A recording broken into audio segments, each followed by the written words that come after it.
Hi, ಇದು ಬಂದು ಬುಧವಾರದ vlog. ಬೆಳಿಗ್ಗೆನೇ ಇವತ್ತು ಪಲ್ಯ, ಸಾಂಬಾರು, ತಿಂಡಿ ಎಲ್ಲ ರೆಡಿ ಮಾಡ್ಕೊಬಿಡ್ತಾ ಇದ್ದೀನಿ. ಸೊ ಬೆಳಿಗ್ಗೆನೇ ಫಸ್ಟ್ ಬಂದು ಬೆಂಡೆಕಾಯಿ ಸಾಂಬಾರು ಮಾಡ್ಕೊಳ್ತಾ ಇದ್ದೀನಿ. ಟೊಮೊಟೊ ಒಂದು ಮತ್ತು ಸ್ವಲ್ಪ ತೆಂಗಿನಕಾಯಿ, ಒಂದು ಸ್ವಲ್ಪ ಈರುಳ್ಳಿ, ಖಾರದ ಪುಡಿ ಇದಿಷ್ಟನ್ನು ಹಾಕಿ ಚೆನ್ನಾಗಿ ಫೈನಾಗಿ ಪೇಸ್ಟ್ ಮಾಡ್ಕೊಳ್ಳೋಣ. ಇವತ್ತು ವೆಜಿಟೇಬಲ್ಸ್ ಎಲ್ಲ ರೆಡಿ ಇತ್ತು, ಹಾಗಾಗಿ ಬೇಗ ಒಂದೇ ಸತಿ ಎಲ್ಲನೂ ಕಟ್ ಮಾಡಿ ಇಟ್ಕೊಂಡೆ ವಾಕಿಂಗ್ ಹೋಗಿ ಬಂದು. ಹಾಗಾಗಿ ಬೇಗ ಮಾಡ್ಕೊಂಬಿಡ್ತಾ ಇದ್ದೀನಿ. ಒಂದು ಕಡೆ ಅವಲಕ್ಕಿ ಉಪ್ಪಿಟ್ಟಿಗೆ ರೆಡಿ ಮಾಡ್ಕೊತಾ ಇದ್ದೀನಿ, ಒಂದು ಕಡೆ ಬೆಂಡೆಕಾಯಿ ಪಲ್ಯ ಬೆಂಡೆಕಾಯಿ ಸಾಂಬಾರು ಮತ್ತು ತೊಂಡೆಕಾಯಿ ಪಲ್ಯ ಮಾಡೋಣ ಅಂತ. ಫಸ್ಟ್ ಬಂದು ಬೆಂಡೆಕಾಯಿ ಹುರ್ಕೊಳ್ಳೋಣ. ಅಲ್ಲೇ ತನಕ ಅವಲಕ್ಕಿ ನೆನೆಬೇಕಲ್ವ ಟಿಫನ್ಗೆ ಅಂತ ಬೆಂಡೆಕಾಯಿನ ಹುರ್ಕೊಳ್ತಾ ಇದ್ದೀನಿ. ಇದು ಚೆನ್ನಾಗಿ ಫ್ರೈ ಆದ ನಂತರ ಇದನ್ನು ಸಾಂಬಾರು ಒಗ್ಗರಣೆ ಮಾಡಿ ಇಟ್ಬಿಟ್ರೆ ಇದ್ರ ಪಾಡಿಗೆ ಇದು ಕುದೀತಾ ಇರುತ್ತೆ ಒಂದು ಸೈಡು. ನನ್ನ ಪಾಡಿಗೆ ನಾನು ಒಂದು ಸೈಡು ಅವಲಕ್ಕಿ ಉಪ್ಪಿಟ್ಟನ್ನ ರೆಡಿ ಮಾಡ್ಕೊಂಬಿಡ್ಬೋದು. ಹಾಗಾಗಿ ಇದನ್ನೊಂದು ಸೈಡ್ ರೆಡಿ ಮಾಡ್ಕೊಳ್ತಾ ಇದ್ದೀನಿ. ಯಾಕೆಂದರೆ ಅವಲಕ್ಕಿ ಉಪ್ಪಿಟ್ಟು ಮಾಡಿದಾಗ ಸಾಂಬಾರು ಏನೂ ಇರಲಿಲ್ಲ, ಹಾಗಾಗಿ ಎಷ್ಟು ಬೇಕು ಅಷ್ಟೇ ಮಾಡ್ಕೊಳ್ತೀವಲ್ವ ಟಿಫನ್ ಅವಲಕ್ಕಿ ಉಪ್ಪಿಟ್ಟೆಲ್ಲ. ಹಾಗಾಗಿ ಮಧ್ಯಾಹ್ನಕ್ಕೆ ಊಟಕ್ಕೆ ಬೇಕಲ್ವ, ಹಾಗಾಗಿ ಒಂದೇ ಸತಿ ಸಾಂಬಾರು ಮಾಡ್ಕೊಳ್ತಾ ಇದ್ದೀನಿ. ಮಾಮೂಲಿ ಒಗ್ಗರಣೆ ಈರುಳ್ಳಿ, ಒಣಮೆಣ್ಸಿಕಾಯಿ, ಕರಿಬೇವು, ಸಾಸಿವೆ ಇದೆಲ್ಲ ಹಾಕಿ ಒಗ್ಗರಣೆ ಮಾಡಿ ಹುರಿದಿರೋ ಬೆಂಡೆಕಾಯಿ ಹಾಕಿ ಮಸಾಲೆ ಹಾಕಿ ಎಷ್ಟು ಬೇಕು ಅಷ್ಟೇ ಸ್ವಲ್ಪ ನೀರು ಹಾಕ್ಕೋಬೇಕು ಅಷ್ಟೇ, ಜಾಸ್ತಿ ಹಾಕೋಬಾರ್ದು. ರುಚಿಗೆ ತಕ್ಕಷ್ಟು ಉಪ್ಪು ಹಾಕಿ ಮಿಕ್ಸ್ ಮಾಡಿದ್ರೆ ಇದ್ರ ಪಾಡಿಗೆ ಇದು ಕುದೀತಾ ಇರುತ್ತೆ. ಮುದ್ದೆಗಲ್ವ ಸ್ವಲ್ಪ ಗಟ್ಟಿ ಮಾಡ್ಕೋಬೇಕು. ಮತ್ತು ಇನ್ನೊಂದು ಸೈಡ್ ಒಂದು ಅವಲಕ್ಕಿ ನೆನೆಯಾಕಿದ್ದೆ. ಹಾಗೆ ತರಕಾರಿ ಎಲ್ಲ ಬೇಗ ಹೆಚ್ಚಿರೋದ್ರಿಂದ ಈರುಳ್ಳಿ ಎಲ್ಲ ಬೇಗ ಕ್ವಿಕ್ಕಾಗಿ ಮಾಮೂಲಿ ಸಾಸಿವೆ, ಕಡಲೆಬೇಳೆ, ಉದ್ದಿನಬೇಳೆ, ಕರಿಬೇವಿನ ಸೊಪ್ಪು, ಈರುಳ್ಳಿ ಮತ್ತು ಹಸಿಮೆಣ್ಸಿಕಾಯಿ, ಕ್ಯಾಪ್ಸಿಕಮ್ ಇತ್ತು ಮನೆಯಲ್ಲಿ, ಹಾಗಾಗಿ ಕ್ಯಾಪ್ಸಿಕಮ್ಮನ್ನು ಹಾಕಿ ಮಾಡಿದ್ದೆ. ತುಂಬಾ ಚೆನ್ನಾಗಿರುತ್ತೆ ಕ್ಯಾಪ್ಸಿಕಮ್ ಹಾಕಿದ್ರೆ. ಹಾಗಾಗಿ ನಾನು ಕ್ಯಾಪ್ಸಿಕಮ್ ಯೂಸ್ ಮಾಡಿಕೊಂಡು ಟೊಮೆಟೊ, ಕ್ಯಾಪ್ಸಿಕಮ್ಮು ಎಲ್ಲನೂ ಹಾಕಿ ತುಂಬ ಚೆನ್ನಾಗಿತ್ತು ಅವಲಕ್ಕಿ. ತುಂಬ ಚೆನ್ನಾಗಿ ಬರುತ್ತೆ. ಈರುಳ್ಳಿ ಎಲ್ಲ ಸ್ವಲ್ಪ ಜಾಸ್ತಿ ಹಾಕೋಬೇಕು. ಒಂದು 10 ನಿಮಿಷ ನೆನೆಸಿದ್ರೆ ಸಾಕು. ಅವಲಕ್ಕಿ ಗಟ್ಟಿ ಅವಲಕ್ಕಿ ನೆನೆಸಿ ಸೋರು ಹಾಕಿದ್ದೀನಿ. ಒಂದು ಸೈಡ್ ನೋಡಿ, ನಾನು ಅದು ಟಿಫನ್ ರೆಡಿ ಮಾಡೋಷ್ಟು ಸಾಂಬಾರು ಕುದಿನೇ ಬಂದುಬಿಡ್ತು. ಇವಾಗ ತೊಂಡೆಕಾಯಿ ಪಲ್ಯಕ್ಕೆ ಬಂದು ಕಾಯಿ ತುರಿ, ಸಾಸಿವೆ, ಒಂದು ಸ್ವಲ್ಪ ಜೀರಿಗೆ, ಬೆಲ್ಲ, ಒಣಮೆಣ್ಸಿನ್ಕಾಯಿ, ಒಂದು 4 ಕಾಳು ಮೆಂತ್ಯ ಇದಿಷ್ಟನ್ನು ಹಾಕಿ ನೀಟಾಗಿ ಗ್ರೈಂಡ್ ಮಾಡ್ಕೊಳ್ಳೋಣ. 1-2 ಹಸಿಮೆಣ್ಸಿನ್ಕಾಯಿ ಹಾಕ್ಕೊಳ್ತೀನಿ ಖಾರಕ್ಕೋಸ್ಕರ. ಇದಕ್ಕೆ ಜಾಸ್ತಿ ನೀರು ಹಾಕ್ಬಾರ್ದು, ಗಟ್ಟಿ ಚಟ್ನಿ ಥರ ನೀಟಾಗಿ ಫೈನಾಗಿ ಅಂದರೆ ಸ್ವಲ್ಪ ತರ್ತರಿಯಾಗಿ ರುಬ್ಕೋಬೇಕು. ತುಂಬಾ ಚೆನ್ನಾಗಿರುತ್ತೆ ಈ ತೊಂಡೆಕಾಯಿ ಪಲ್ಯ ಅಂತೂ. ಮಾಡೋ ವಿಧಾನ ತೋರಿಸ್ತೀನಿ ಬನ್ನಿ. ಅವಲಕ್ಕಿ ಏನು ಜಾಸ್ತಿ ಡೀಪಾಗಿ ತೋರಿಸಿಲ್ಲ. ತೊಂಡೆಕಾಯಿ ಹೆಚ್ಚಿಟ್ಕೊಂಡಿರೋದಕ್ಕೆ ಸ್ವಲ್ಪ ಹುಣಸೆಹಣ್ಣು, ಉಪ್ಪು ಹಾಕಿ ಬೇಯಕ್ಕೆ ಇಟ್ಕೊಳ್ಳೋಣ ಪಾತ್ರೆಯಲ್ಲಿ. ಚೆನ್ನಾಗಿ ಅದ್ರ ಪಾಡ್ಗೆ ಅದು ಬೇಯ್ತಾ ಇರಲಿ. ಅದು ಬೆಂದ ನಂತರ ಹೇಗೆ ಮಾಡೋದು ಅಂತ ನೋಡೋಣ. ಮೇಯ್ನ್ ಆ ಮಸಾಲೆನೇ ಇದಕ್ಕೆ ಟೇಸ್ಟ್ ಕೊಡೋದು. ತೊಂಡೆಕಾಯಿ ಎಲ್ಲ ಬೇಯಿಸಿ ಬಸ್ತಿ ಇಟ್ಕೊಂಡಿದ್ದೀನಿ. ಇವಾಗ ಒಗ್ಗರಣೆ ಮಾಡ್ಕೊಳ್ಳೋಣ. ಒಗ್ಗರಣೆಗೆ ಸಾಸಿವೆ, ಜೀರಿಗೆ, ಕಡಲೆಬೇಳೆ, ಬಾಡಿಗೆ ಮೆಣಸಿನ್ಕಾಯಿ, ಕಡಲೆಬೇಳೆ, ಉದ್ದಿನಬೇಳೆ ಇದಿಷ್ಟು ತೊಗೊಂಡಿದ್ದೀನಿ. ಈರುಳ್ಳಿ ಕಟ್ ಮಾಡಿ ಇಟ್ಕೊಂಡಿದ್ದೀನಿ, ಹಾಕ್ಕೊಳ್ಳೋಣ. ಮತ್ತು ಮಸಾಲಾನ ರುಬ್ಬಿ ಇಟ್ಕೊಂಡ್ಬಿಟ್ಟಿದ್ದೀನಿ, ಆವಾಗಲೇ ತೋರಿಸಿದ್ದೀನಿ. ಈ ಥರ ತರ್ತರಿಯಾಗಿ ರುಬ್ಕೊಳ್ಳಿ, ತುಂಬ ಚೆನ್ನಾಗಿರುತ್ತೆ. ಜಾಸ್ತಿ ನೀರು ಹಾಕ್ಕೊಳಕ್ಕೆ ಹೋಗ್ಬಾರ್ದು, ಚಟ್ನಿ ಥರ ಇರಬೇಕು, ಗಟ್ಟಿ ಚಟ್ನಿ ಥರ. ಬಾಣಲಿಗೆ ಒಂದು ಸ್ವಲ್ಪ ಎಣ್ಣೆ ಹಾಕ್ಕೊಂಡಿದ್ದೀನಿ, 1 3 ಟೇಬಲ್ ಸ್ಪೂನ್. ಇವಾಗೆಲ್ಲ ಹಾಕ್ಕೊಳ್ಳೋಣ. ಇದಕ್ಕೂ ಕಡಲೆಬೇಳೆ, ಉದ್ದಿನಬೇಳೆ, ಸಾಸಿವೆ ಮತ್ತು ಕರಿಬೇವು, ಬ್ಯಾಡಗೆ ಮೆಣಸಿನ್ಕಾಯಿ ಇದಿಷ್ಟನ್ನು ಹಾಕಿ ಎಣ್ಣೆಲಿ ಚೆನ್ನಾಗಿ ಫ್ರೈ ಆದ ನಂತರ ಆ ಮಸಾಲಾನ ಹಾಕ್ಕೋಬೇಕು. ಆ ಮಸಾಲ ಚೆನ್ನಾಗಿ ಫ್ರೈ ಆಗಬೇಕು. ಆಮೇಲೆ ಈರುಳ್ಳಿನೂ ಜಾಸ್ತಿ ಹಾಕ್ಕೊಳ್ತೀನಿ ನಾನು ಇದರಲ್ಲಿ, ಟೇಸ್ಟ್ ಇರುತ್ತೆ ಪಲ್ಯ ಅಂತ. ಆ್ಯಕ್ಚುಲಿ ಈ ಪಲ್ಯ ಜೊತೆಲಿ ನನ್ನ ಮಗಳು ಅನ್ನನೇ ಕಲ್ಸ್ಕೊಂಡು ತಿಂದ್ಬಿಟ್ಲು, ಅಷ್ಟು ಚೆನ್ನಾಗಿತ್ತು ಪಲ್ಯ ಮಾತ್ರ. ನೀವೊಂದು ಸತಿ ಟ್ರೈ ಮಾಡಿ, ಹೇಗಿರುತ್ತೆ ಅಂತ ನಿಮಗೂ ಗೊತ್ತಾಗುತ್ತೆ. ಸೇಮ್ ಮದುವೆ ಮನೆ ಶೈಲಿಲಿ ಹೇಗೆ ಮಾಡ್ತಾರೆ ತೊಂಡೆಕಾಯಿ ಪಲ್ಯ ಅದೇ ಥರನೇ ಇರುತ್ತೆ, ತುಂಬಾ ಚೆನ್ನಾಗಿರುತ್ತೆ. ಸೈಡ್ ಡಿಶ್ ಅಂತೂ ತುಂಬಾ ಚೆನ್ನಾಗಿರುತ್ತೆ. ಇದು ಚಪಾತಿಗೂ ತಿನ್ನೋರು ತಿಂತಾರೆ, ಬಟ್ ಸೈಡ್ ಡಿಶ್ಗಂತೂ ಬೆಸ್ಟ್ ಕಾಂಬಿನೇಷನ್ ಅಂತಲೇ ಹೇಳ್ಬೋದು, ಸಖತ್ತಾಗಿರುತ್ತೆ.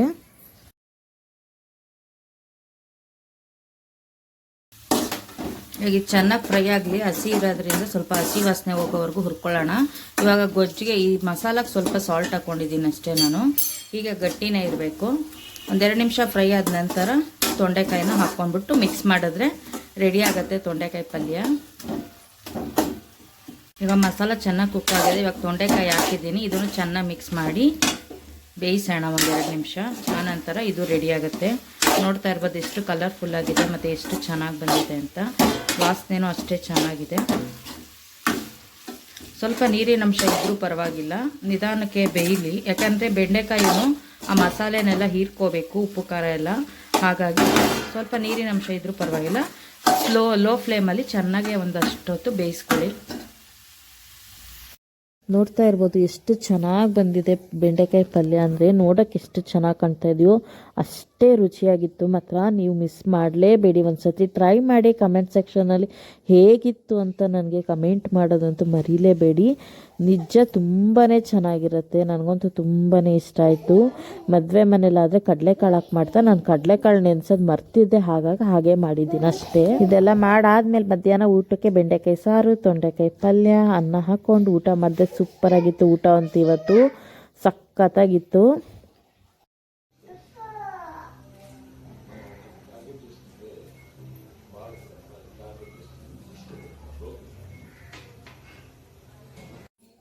Hi hello good morning, welcome back to my YouTube channel. ನಿನ್ನೆ ಬ್ಲಾಗ್ ಸ್ಟಾರ್ಟ್ ಮಾಡಿದೆ, ಬಟ್ ರೆಸಿಪಿ ಎಲ್ಲ ಮಾಡಿಕೊಂಡೆ, ಬ್ಲಾಗ್ ಕಂಟಿನ್ಯೂ ಮಾಡೋಕ್ಕಾಗಲಿಲ್ಲ. ಸೊ ಹಾಗಾಗಿ ಇವತ್ತು ಕಂಟಿನ್ಯೂ ಮಾಡ್ತಾಯಿದ್ದೀನಿ. ಇವತ್ತು ಬಂದು ಗುರುವಾರ, ಆಂಟಿ ಮನೆಗೆ ಹೋಗಬೇಕು. ಸ್ವಲ್ಪ ಕೆಲಸ ಇದೆ ಮದುವೆ ಮನೆದು. ಕೆಲವೊಂದು ಎಳ್ಳುಂಡೆ ಅದು ತಂಬಿಟ್ಟು ಅದೆಲ್ಲ ಅವ್ರು ಮಾಡ್ತಾರೆ, ಅವ್ರ ಕಡೆ ಪದ್ಧತಿ. ಹಾಗಾಗಿ ನಮ್ಮ ಅತ್ತಿಗೆನ ಕರ್ಕೊಂಡು ಹೋಗ್ತಾ ಇದ್ದೀನಿ, ಅವರು ಹೆಲ್ಪ್ ಮಾಡ್ತಾರೆ ಅಂತ. ಅವ್ರಿಗೂ ಬರುತ್ತೆ ಅದೆಲ್ಲ ಮಾಡೋಕ್ಕೆ. ಹಾಗಾಗಿ ಆದರೆ ಯೂಟ್ಯೂಬಲ್ಲಿ ಬ್ಲಾಗ್ದಲ್ಲಿ ತೋರಿಸ್ತೀನಿ ಅವ್ರು ಹೇಗೆ ಮಾಡ್ತಾರೆ, ಹೆಂಗೆ ಮಾಡ್ತಾರೆ ಅಂತ. ಓಕೆನಾ. ಇವತ್ತು ಬೆಳಗ್ಗೆ ಬಂದು ಬ್ರೇಕ್ಫಾಸ್ಟ್ ಬಂದು ಬಿಸಿಬೇಳೆಭಾತು 5:45ಗೆ ಇದೆಲ್ಲ ರೆಡಿ ಮಾಡ್ತಾಯಿದ್ದೀನಿ. ಊಟ ಕೊಟ್ಟು ಕಳಿಸ್ಬೇಕಿತ್ತು ಒಬ್ಬರು ರಿಲೇಟಿವ್ಸ್ಗೆ, ಹಾಗಾಗಿ ರೆಡಿ ಮಾಡ್ತಾಯಿದ್ದೀನಿ. ಇವಾಗ ಎಲ್ಲ ಬ್ರೇಕ್ಫಾಸ್ಟ್ ಎಲ್ಲ ತಿಂದು ಸಖತ್ ಕೆಲಸ ಇದೆ, ಎಲ್ಲ ಮುಗಿಸಿ ಆಮೇಲೆ ಆಂಟಿ ಮನೆಗೆ ಹೋಗ್ತೀನಿ. ಆಂಟಿ ಮನೆಗೆ ಹೋದಾಗ ಬ್ಲಾಗ್ ಮಾಡಿ ಹಾಕ್ತೀನಿ. ಓಕೆನಾ. ಯಾರೆಲ್ಲ ಇನ್ನೂ ಸಬ್ಸ್ಕ್ರೈಬ್ ಆಗಿಲ್ಲ ಪ್ಲೀಸ್ ಸಬ್ಸ್ಕ್ರೈಬ್ ಆಗಿ ಅಂತ ಕೇಳ್ಕೊಡ್ತೀನಿ.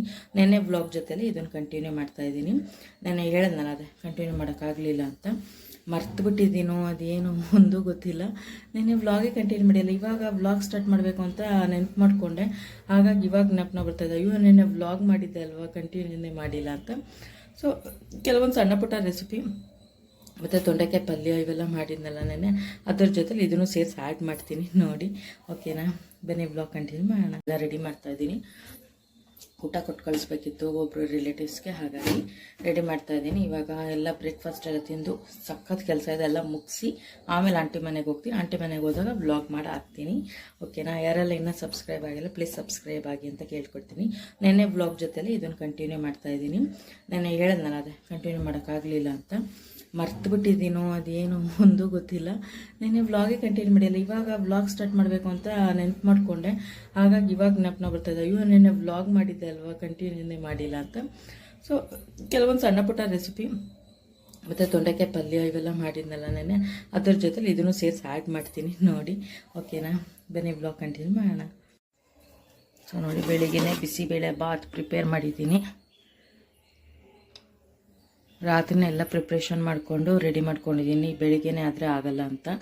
ಇವಾಗ ಬಾಕ್ಸ್ ಎಲ್ಲ ತೊಳೆದಿದ್ದೀನಿ, ಕಾಫಿ ಮಾಡಬೇಕು, ಫ್ಲಾಸ್ಕ್ ಎಲ್ಲ ತೊಳೆದು ಇಟ್ಕೊಂಡಿದ್ದೀನಿ.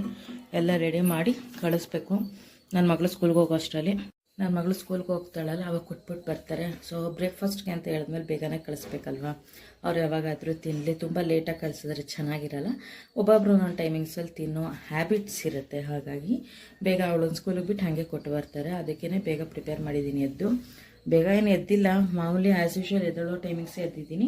ಬಟ್ ಇವತ್ತು ವಾಕಿಂಗ್ ಹೋಗೆಲ್ಲ ಸ್ಕಿಪ್ ಮಾಡಿದ್ದೀನಿ. ಇವತ್ತು ಇದೆಲ್ಲ ರೆಡಿ ಮಾಡಬೇಕಿತ್ತಲ್ಲ, ಹಾಗಾಗಿ ಇಲ್ಲ ಅಂದಿದ್ರೆ ವಾಕಿಂಗ್ ಹೋಗ್ತಿದ್ದೆ ಅಷ್ಟೇ. ಅದೇ ಹಾಗಾಗಿ ರೆಡಿ ಮಾಡಿದ್ದೀನಿ. ಇನ್ನೇನಿಲ್ಲ, ಕೊಟ್ಟು ಕಳಿಸೋದು. ಕಾಫಿ ಒಂದು ಮಾಡಬೇಕು. ಕಾಫಿ ಲಾಸ್ಟಲ್ಲಿ ಮಾಡಿದ್ರೆ ಬಿಸಿ ಬಿಸಿ ಇರುತ್ತಲ್ವ, ಫ್ಲಾಸ್ಕ್ ಹಾಕೋದ್ರೂ ಆರಬಾರ್ದು, ಹಾಗಾಗಿ ಲಾಸ್ಟಲ್ಲಿ ಮಾಡೋಣ. ಅವಳಿಗೆಲ್ಲ ತನ್ನ ಮಗಳಿಗೆ ತಲೆ ಎಲ್ಲ ಪಾಚಿದ ಮೇಲೆ ಅಂದ್ಕೊಂಡು ಮಾಡ್ತಾಯಿದ್ದೀನಿ. ಇವಾಗ ಇದೆಲ್ಲ ಕೆಲಸ ಮುಗಿಸಿ ಆಂಟಿ ಮನೆಗೆ ಹೋಗಬೇಕು. ಹೋದಾಗ ವಿಡಿಯೋ ಮಾಡಿ ಹಾಕ್ತೀನಿ. ಓಕೆನಾ. ಬನ್ನಿ ಬ್ಲಾಗ್ ಕಂಟಿನ್ಯೂ ಮಾಡೋಣ. ಸೊ ಇವತ್ತು ಆಂಟಿ ಮನೆಗೆ ಹೋಗಿದ್ದೆ. ಯಾರಿದು ಹೊಸ ಕ್ಯಾಂಡಿಡೇಟ್ ಅಂದರೆ ನಮ್ಮ ಅತ್ತಿಗೆನೇ, ಅವ್ರನ್ನ ಕರ್ಕೊಂಡೋಗಿದ್ದೆ. ಅವ್ರಿಗೆ ಇದು ಎಳ್ಳುಂಡೆ, ಪುರಿ ಉಂಡೆ, ಕಡಲೆ ಉಂಡೆ, ಆಮೇಲೆ ಕೋನ್ ಥರ ಮಾಡ್ತಾರಲ್ಲ ಮದುವೆಗೆ ಹೊಸ್ಗೆ ಹಾಕ್ತಾರೆ ಅವರು, ಹಾಗಾಗಿ ಅದಕ್ಕೆಲ್ಲನೂ ಮಾಡಿಸ್ಕೊಳ್ತಾ ಇದ್ರು ಆಂಟಿ. ಅದಕ್ಕೆ ನಮ್ಮ ಅತ್ತಿಗೆ ಚೆನ್ನಾಗಿ ಮಾಡ್ತಾರೆ ಅಂದಿದ್ದೆ, ಹಾಗಾಗಿ ಕರ್ಕೊಂಡು ಬಾ ಅಂತ ಹೇಳಿದರು. ಹಾಗಾಗಿ ಕರ್ಕೊಂಡೋಗಿದ್ದೆ. ನನ್ನ ಮಗನೂ ಕರ್ಕೊಂಡೋಗಿದ್ದೆ, ಯಾಕೆಂದರೆ ಅವನು ಹಠ ಮಾಡ್ತಾನಲ್ವ, ಹಾಗಾಗಿ ಎಲ್ಲರೂ ಸೇರ್ಕೊಂಡು ಮಾತಾಡಿಕೊಂಡು ಮಾಡಿದ್ರು. ಅಂದರೆ ನಾನೇನು ಹೆಲ್ಪ್ ಮಾಡಲಿಲ್ಲ, ನಂಗೆ ಮಾಡೋಕ್ಕೂ ಬರಲ್ಲ ಇದೆಲ್ಲ, ನಮ್ಮ ಅತ್ತಿಗೆ ಮಾಡ್ತಾರೆ, ಅವ್ರಿಗೆ ಚೆನ್ನಾಗಿ ಬರುತ್ತೆ. ಹಾಗಾಗಿ ಅವ್ರನ್ನ ಕರ್ಕೊಂಡೋಗಿದ್ದೆ. ಅವ್ರದ್ದು ಯೂಟ್ಯೂಬ್ ಚಾನಲ್ ಇದೆ, ರೇಖಾ ಸವಿರುಚಿ ಅಂತ, ಸರ್ಚ್ ಮಾಡಿ ನೋಡಿ. ಅವರು ಫುಲ್ ರೆಸಿಪಿ ವ್ಲಾಗ್ಗಳನ್ನೇ ಹಾಕೋದು, ಚೆನ್ನಾಗಿ ಮಾಡ್ತಾರೆ ಅಡುಗೆನ. ಹಾಗಾಗಿ ಇವಾಗ ಪೂರಿದು ಕೋನೆಲ್ಲ ಕಟ್ಟಾಯಿತು, ಇವಾಗ ಉಂಡೆ ಕಟ್ತಾ ಇದ್ದಾರೆ. ನನಗೆ ಕಟ್ಟಕ್ಕೆ ಬರಲ್ಲ, ಅದು ಕೈ ಸುಡುತ್ತೆ, ಪಾಕ ತುಂಬ ಬಿಸಿ ಇರುತ್ತೆ. ಹಾಗಾಗಿ ಆಂಟಿಗೆ ಬರುತ್ತೆ, ಆಂಟಿ ಚೆನ್ನಾಗಿ ಕಟ್ತಾರೆ. ಹಾಗಾಗಿ ಮದುವೆ ಮನೆಗಲ್ವ ಮಾಡ್ತಾ ಇದ್ದಾರೆ ಎಲ್ಲರೂ ಸೇರಿಕೊಂಡು. ಅದು ಅಲ್ಲಲ್ಲೇ ಕಲಿಸ್ಕೊಂಡು ಮಾಡಬೇಕಂತೆ ಪಾಕನ, ಅದು ಆರೋಗ್ಬಾರ್ದಂತೆ ಪಾಕ. ನನಗಿವೆಲ್ಲ ಐಡಿಯಾನೂ ಇಲ್ಲ, ಅವ್ರು ನಮ್ಮ ಅತ್ತಿಗೆಗೆ ಮಾಡಿ ರೂಢಿ ಅವ್ರು ಮಾಡ್ತಾರೆ. ಮತ್ತು ಆಂಟಿಗೂ ಬರುತ್ತೆ, ಬಟ್ ಅಂದರೂ ಹೆಲ್ಪ್ ಮಾಡೋಕ್ಕೆ ಒಬ್ರು ಬೇಕೇ ಬೇಕಲ್ವಾ. ಹಾಗಾಗಿ ನಮ್ಮ ಅತ್ತಿಗೆನ ಕರ್ಕೊಂಡು ಹೋಗಿದ್ದೆ, ಅವ್ರು ಹೆಲ್ಪ್ ಮಾಡ್ತಾಯಿದ್ರು. ಆ ಲಟ್ಟಣಿಗೆಲಿ ಅಕ್ಕಿ ಹಿಟ್ಟನ್ನ ಹಚ್ಕೊಂಡು ಹಂಗೆ ಫಿಟ್ಟಾಗಿ ಕೂರುತ್ತೆ ಅದು ಹಾಗೆ ಮಾಡಿದ್ರೆ. ಹಾಗಾಗಿ ಅಕ್ಕಿ ಹಿಟ್ಟು ಹಚ್ಕೊಂಡು ಲಟ್ಟಣಿಗೆಲಿ ಒಂದು ಲೆವೆಲಿಗೆ ಮಾಡ್ತಾರೆ, ಒಳಗಡೆ ಎಲ್ಲ ಏರಿರುತ್ತಲ್ವ. ಹಾಗಾಗಿ ಅದು ಹಚ್ಕೊಂಡು ಮಾಡಿದ್ರೆ ಅದು ಅಂಟ್ಕೊಳ್ಳಲ್ಲ ಅಂತ ಲಟ್ಟಣಿಗೆಗೆ. ಆಮೇಲೆ ಬಿಸಿಲೇ ಕಟ್ಟಬೇಕು ಅದನ್ನು ಕೋನ್ ಮಾಡಿ. ಹಾಗಾಗಿ ಅವರು ಯಾವುದು ಮೂರು ಮಾಡ್ತಾರಂತೆ ತಟ್ಟೆಗಿಕ್ಕಕ್ಕೆ. ತಂಬಿಟ್ಟು ಮಾತ್ರ 5 ಉಂಡೆ ಮಾಡ್ತಾರಂತೆ. ಇನ್ನು ಮಿಕ್ಕಿದ್ರೆ ಒಂಚೂರು ಮಾಮೂಲಿ ಎಲ್ಲ ನೆಂಟರು ಬಂದಿರ್ತಾರಲ್ಲ ಅವ್ರಿಗೆಲ್ಲ ಕೊಡೋದಕ್ಕೆ ಮಾಮೂಲಿ ಪುರಿ ಉಂಡೆ, ಕಡಲೆ ಉಂಡೆ, ಎಳ್ಳುಂಡೆ ಮತ್ತು ತಂಬಿಟ್ಟು ಇದಿಷ್ಟು ಮಾಡಿದರು. ಸೊ ಹಾಗಾಗಿ ಎಷ್ಟಾಗೋದು ಅಷ್ಟೊಂದು ಮಾತ್ರ ವಿಡಿಯೋ ಮಾಡಿದೆ ನಾನು. ಅದು ನನ್ನ ಮಗ ಮಲಗಿಬಿಟ್ಟಿದ್ದ, ಹಾಗಾಗಿ ಇಲ್ಲ ಅಂದಿದ್ರೆ ಮಾಡೋಕ್ಕಾಗ್ತಿರ್ಲಿಲ್ಲ. ಅವ್ರು ಮಾಡ್ತಾ ಇರ್ತಾರೆ, ನಾನು ಇಲ್ಲಿ ಕೂತ್ಕೊಂಡು ಹಂಗೆ ಯಾವ್ದಾವ್ದು ಮಾಡ್ತಾರೆ ಅದನ್ನ ವಿಡಿಯೋ ಮಾಡ್ತಾ. ಈ ಥರದ್ದೆಲ್ಲ ನಮ್ಮ ಕಡೆ ಏನು ನಾವು ಮಾಡಲ್ಲ, ಅವ್ರ ಕಡೆ ಮಾಡ್ತಾರೆ ಗೌಡ್ರು ಅವ್ರ ಕ್ಯಾಸ್ಟಲ್ಲಿ. ನಮ್ಮ ಕಡೆ ಮದುವೆಲಿ ನಾವು ಇದೆಲ್ಲ ಏನು ಮಾಡಲ್ಲ. ಹಾಗಾಗಿ ನಮ್ಗಿದೆಲ್ಲ ಹೊಸ ಥರ, ಹಾಗಾಗಿ ನೋಡ್ತಾ ಇದ್ದೆ ಅಷ್ಟೇ. ಹಾಗೆ ಎಲ್ಲರಿಗೂ ಲಾಸ್ಟಲ್ಲಿ ಈ ಥರ ಉಂಡೆ ಕಟ್ಟಿದ್ರಲ್ಲ ಅದನ್ನೆಲ್ಲ ಎತ್ಕೊಂಡು ಹೋಗಿ, ನಾನು ಮದುವೆ ಬಿಸಿಲಿ ಕೊಡೋಕ್ಕಾಗಲ್ಲ ಆಮೇಲೆ ಅಂದ್ಬಿಟ್ಟು ಆಂಟಿ ಹೇಳಿದ್ರೆ, ಹಾಗಾಗಿ ಎಲ್ಲ 2 ಉಂಡೆ ಎತ್ಕೊಂಡು ಬಂದ್ವಿ. ಪುರಿ ಉಂಡೆ ಎಲ್ಲನೂ ಅದು ಬಿಸಿಲೇ ಕಟ್ಟಬೇಕು, ಒಂಚೂರು ಅರೋದ್ರೂ ಉದುರೋಗುತ್ತಂತೆ. ಹಾಗಾಗಿ ಕಟ್ತಾ ಇದ್ದಾರೆ. ಕೈ ಸುಡುತ್ತೆ ಪಾಕ, ಹಾಗಾಗಿ ನೀರಿಗೆ ಕೈ ಹಚ್ಕೊಂಡು ಕಟ್ತಾ ಇದ್ದಾರೆ. ಫೈನಲಿ ಎಳ್ಳುಂಡೆ, ಕಡಲೆ ಉಂಡೆ, ಪುರಿ ಉಂಡೆ ಎಲ್ಲ ಕಟ್ಟಾಯಿತು. ಊರಿಂದ ಎಳ್ಳು ತರಿಸಿದ್ರು, ಹಾಗಾಗಿ ಚೆನ್ನಾಗಿರುತ್ತೆ. ಇಲ್ಲೆಲ್ಲ ಅಂಗಡಿಲಿ ಅಷ್ಟು ಕ್ವಾಲಿಟಿ ಇರಲ್ಲ ಎಳ್ಳುಗಳು. ಹಾಗಾಗಿ ಇವಾಗ ತಂಬಿಟ್ಟು ಕೊಡ್ತಾ ಇದ್ದಾರೆ. ಇಲ್ಲಿ ತಂಬಿಟ್ಟು ಕಟ್ಟಿ ಕೊಡ್ತಾ ಇದ್ದಾರೆ. ಅಲ್ಲಿ ಅಜ್ಜಿ ಕಡಲೆಯನ್ನೆಲ್ಲ ಹಚ್ಚಿ ಇಡ್ತಾ ಇದ್ದಾರೆ. ಮಾಮೂಲಿ ಊರುಗಳಲ್ಲಿ ದೇವ್ರದ್ದು ಪೂಜೆ ಮಾಡ್ತಾರಲ್ಲ ಅವಾಗ ಮಾಡ್ತಾರಲ್ಲ ಅದೇ ಥರ ತಂಬಿಟ್ಟು ಅಜ್ಜಿ ಅಲ್ಲಿ ಕೂತ್ಕೊಂಡು ಕಡಲೆ ಹಚ್ಚಿ ಕೊಡ್ತೈತೆ. ಅಂದರೆ ಡಿಸೈನ್ಗೆ ಅಲಂಕಾರಕ್ಕೋಸ್ಕರ ಕಡಲೆ ಅಂಟಿಸೋದು ಅಷ್ಟೇ, ಚೆನ್ನಾಗಿ ಕಾಣಲಿ ನೋಡೋದಕ್ಕೆ ಅಂತ. ಆ ಥರ ಉಂಡೆ 5 ಮಾಡಿಸ್ಕೊಂಡ್ರು. ಇನ್ನು ಮಿಕ್ಕಿದೆಲ್ಲ ಸಣ್ಣದಾಗಿ ಕಟ್ಟಿದ್ರು ಮಾಮೂಲಿ ಜನಕ್ಕೆ ಕೊಡೋಕ್ಕೆ ಅಂತ. ಇವಾಗ ಒಂದು ಓಪನ್ ಮಾಡಿ ಆಂಟಿ ತೋರಿಸೋಣ ಅಂದ್ಬಿಟ್ಟು ಓಪನ್ ಮಾಡಿಸ್ತಾ ಇದ್ದೀನಿ ನಾನು. ಪುರಿ ಉಂಡೆದು ಕೋನು, ಪುರಿ ಉಂಡೆ ಅಂತೀನಿ, ಪುರಿದು ಕೋನು ಚೆನ್ನಾಗಿರುತ್ತೆ ನೋಡೋಣ. ಅಲ್ಲಿ ತೆಗ್ದಿಡಿ ಆಂಟಿ, ಒಂದು ಫೋಟೋ ಹೊಡ್ಕೊಳ್ತೀನಿ ನಮ್ಮ ವ್ಯೂವರ್ಸ್ಗೆಲ್ಲ ತೋರಿಸೋಣ ಅಂತ. ಚೆನ್ನಾಗಿ ಬಂದಿತ್ತು, ಎಷ್ಟು ಚೆನ್ನಾಗೆಲ್ಲ ನೀಟಾಗೆ ಬಂದಿತ್ತು ಎಲ್ಲನೂ. ಅದನ್ನೆಲ್ಲ ನೀಟಾಗಿ ಪ್ಯಾಕ್ ಮಾಡಿಕೊಂಡು ಮದುವೆ ಮನೆಗೆ ಎತ್ಕೊಂಡು ಹೋಗ್ಬೇಕು. ಅವ್ರು ತಟ್ಟೆ ಸಾಮಾನು ಜೋಡಿಸುವಾಗ ಇರ್ತಾರೆ. ಹಾಗೆ ಆಂಟಿ ಮದುವೆ ಹುಡುಗಿಗೆ ಮಾಡಿಸಿರೋಂಥ ಒಡವೆಗಳು ತೋರಿಸ್ತಾ ಇದ್ರು. ಮಾಂಗಲ್ಯ ಚೈನ್ ನೋಡಿ, ಹೊಸ ಪ್ಯಾಟ್ರನ್ ತುಂಬಾ ಚೆನ್ನಾಗಿತ್ತು, ಆಂಟಿಕ್ ಡಿಸೈನಲ್ಲಿ ಮಾಡಿಸಿರೋದು. ನನಗಂತೂ ತುಂಬಾ ಇಷ್ಟ ಆಯಿತು ಇದು ನೋಡಿದ ತಕ್ಷಣ.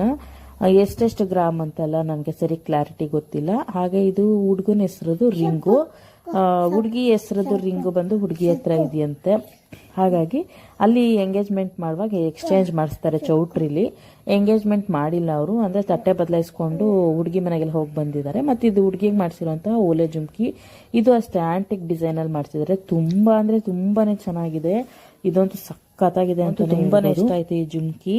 ಹಾಗೆ ನಮ್ಮ ಅತ್ತಿಗೆ ನಾವೆಲ್ಲ ನೋಡ್ತಿದ್ವಿ, ತೋರಿಸಿ ಯೂಟ್ಯೂಬ್ಗೆ ಅಂತ ತೋರಿಸ್ತಾ ಇದ್ರು. ಆಂಟಿ ಪ್ರತಿಯೊಂದನ್ನು ತೋರಿಸ್ತಾರೆ, ಆ ಥರ ಎಲ್ಲ ಏನು ಮುಚ್ಚಿಕಲ್ಲ, ಏನೇ ತಂದರೂ ತೋರಿಸ್ತಾರೆ. ಅದು ನಮಗೂ ಖುಷಿ ಆಗತ್ತೆ ನೋಡೋದಕ್ಕೆ, ತುಂಬಾ ಖುಷಿ ಆಯಿತು ನೋಡಿ ಅದನ್ನು. ಹಾಗೆ ಆಂಟಿ ಸ್ಯಾರಿಗೆಲ್ಲ, ಅವ್ರ ಸ್ಯಾರಿಗೆ ಆಂಟಿ ಸ್ಯಾರಿಗೆಲ್ಲ ಕುಚ್ಚು ಕಟ್ಟಿಸಿದ್ರು, ಅದೆಲ್ಲ ತೋರಿಸ್ತಾ ಇದ್ರು. ಹಾಗಾಗಿ ಅದನ್ನು ವಿಡಿಯೋ ಮಾಡ್ಕೊಂಡೆ. ತುಂಬ ಚೆನ್ನಾಗಿ ಕಟ್ಟಿದ್ದಾರೆ ಕುಚ್ಚುಗಳು ಎಲ್ಲ. ಬರೀ 600 500 ಈ ಥರ ಕಡಿಮೆ ಬಜೆಟಲ್ಲೇ ಕಟ್ಟಿದ್ದಾರೆ. ಸಖತ್ತಾಗಿದೆ, ಎಲ್ಲ ಕ್ರೋಶಾ ವರ್ಕ್ ಎಲ್ಲೆಲ್ಲ ಮಾಡಿಸಿದ್ದಾರೆ.